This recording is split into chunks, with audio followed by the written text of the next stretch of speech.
नमस्कार मंडळी, या भागात आपण पनीर टिक्का मसाला कसा करायचा ते पाहणार आहोत। त्यासाठी लागणारे साहित्य: टोमॅटो प्युरी 1 वाटी, 1 वाटी पनीरचे तुकडे,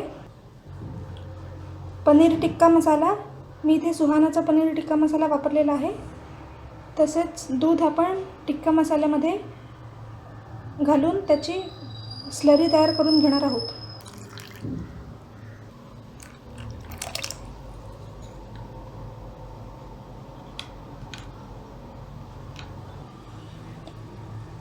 तिखट, मीठ, फोडणीसाठी तेल आणि पाणी। कढईत आपण 1 डाव तेल घेतलेलं आहे आणि बटर।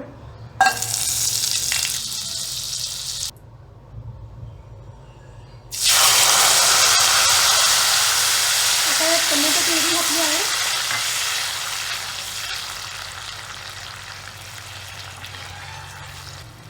टोमॅटो प्युरीला तेल सुटेपर्यंत आपण प्युरी शिजवून घेणार आहोत। टमाट्याला चांगलं तेल सुटलेलं आहे।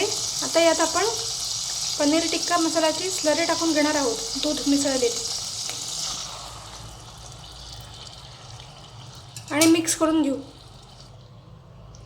आता हा मसाला आपण शिजवून घेणार आहोत। आपला पनीर टिक्का मसाला चांगला शिजलेला आहे, तेल सुटलं आहे याला, तुम्ही बघू शकता। आता यात चवीनुसार तिखट आणि मीठ घालू आणि मिक्स करून घेऊ। आता यात पाणी घालून घेऊ।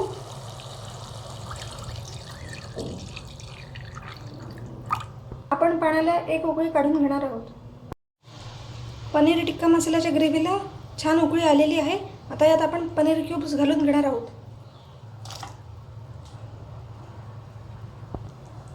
आता आपण ग्रेव्ही घट्ट होईपर्यंत शिजवून घेणार आहोत।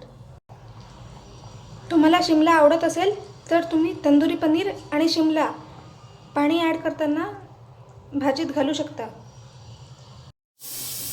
आपली पनीर टिक्का मसाल्याची भाजी तयार आहे।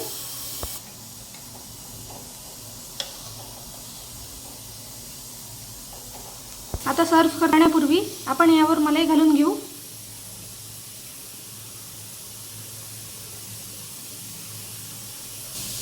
जर तुम्हाला ही पनीर टिक्का मसाल्याच्या भाजीची रेसिपी आवडली असेल तर माझ्या चॅनलला शेअर आणि सबस्क्राईब करायला विसरू नका।